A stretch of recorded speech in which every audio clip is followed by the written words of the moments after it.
is much more equipped to be able to handle an injury such as this than they have in the past. So if this is the case, I think you've got, so to look at it from a depth perspective, you've got a couple of guys that could probably come in. Not sure how ready they are initially to be able to play, but you've got a couple of guys.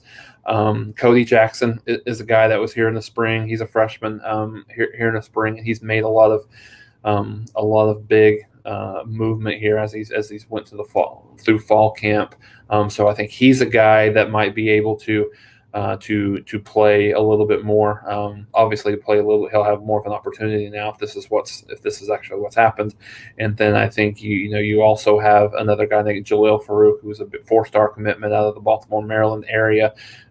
He was one of the guys that Caleb Williams kind of recruited to come to Oklahoma this year. I hadn't heard a ton. He came in late in the fall. I hadn't heard a ton about him, but one of their second major scrimmages of the fall camp, he was one of the guys that stood out. So I think you've got those two guys have the opportunity to come in and play. And it's very cliche, Mark, to kind of to say this and hear this, but it's almost next man up, and you have to have that mentality at a place like Oklahoma where one wide receiver shouldn't be one of those things that completely debilitate your football team or your offense. So certainly something that Oklahoma's going to have to battle through, but I think they're in a pretty good position to be able to absorb something like that.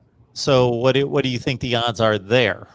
So I think they're actually pretty good. OU and A&M are the final two. He just released his final two probably a week or so ago. So I think there was some thoughts as Gabe Dindy's father took a position in College Station that gave Texas A&M a little bit of a benefit. But I think Oklahoma leads.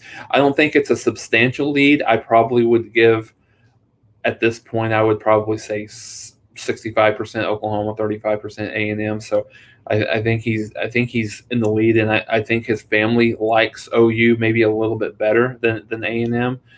So I feel, I'm not extremely strong about Oklahoma's chances, but I do think that they have the lead.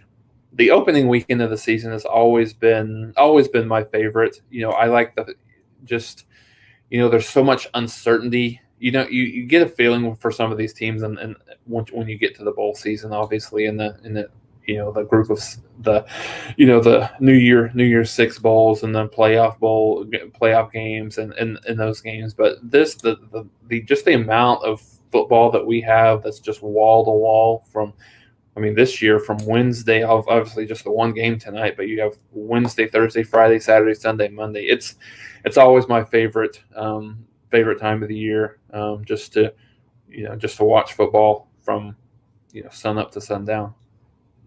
And that's why I enjoy it, is that the only thing that I don't like about college football Saturdays is that it's impossible to watch everybody play. And so I will watch any college football game. If week 0 was one game and it was UTEP and New Mexico State, I would just want to watch some college football. Now, Sure. Am I watching that game at any other point in the season? No. There are other games to be watching. Sure. But that's the frustration once we hit Saturdays when everybody's playing, is I see the noon games and I'm like, I'd like to see about 5 of these games, but I can only put on 3 screens, and my attention span, and I guess I'm going to chalk this up to age. I like watching one game. And so I got 2 other games on 2 other screens, but I really can't pay much attention to them.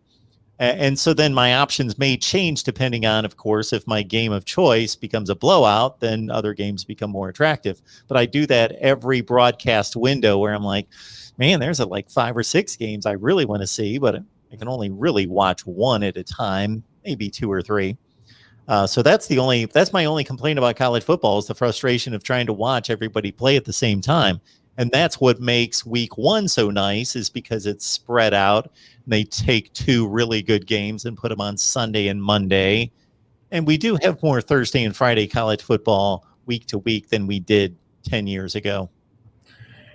And I think one of the other things that's really kind of interesting to talk about, and very interested in your thoughts on this, Mark, is the product at home has become so much better than it has been, in the past. And my dad likes to tell me that there's, when he was as he was young, there wasn't very many games, maybe a couple of games on for the whole day on Saturday. And now you got with all of these streaming options. And I mean, you're very hard pressed to find a game on any given Saturday with 2 FBS opponents playing each other that's not on TV, whether it be streaming on through the ESPN apps or any of the others. So I mean, I think it's probably taken away the home field maybe experience to a certain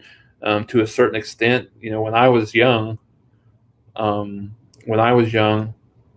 we had season tickets and would love to go to the game. Like, it would be much better than watching at home. But now, as I've gotten a little older and I'm more of a kind of a rounded college football fan, it's much better for me, to be at home. And to your point, those 5 or 6 games that are on, you at least have a little bit of an idea of kind of what's going on versus being in the stadium. So my grandparents gave me such a hard time when I was younger. Like, wouldn't you rather just stay at home and you can watch it in the comfort of your own home? And I always said no. But now that I'm a little bit older, I've kind of changed my tune.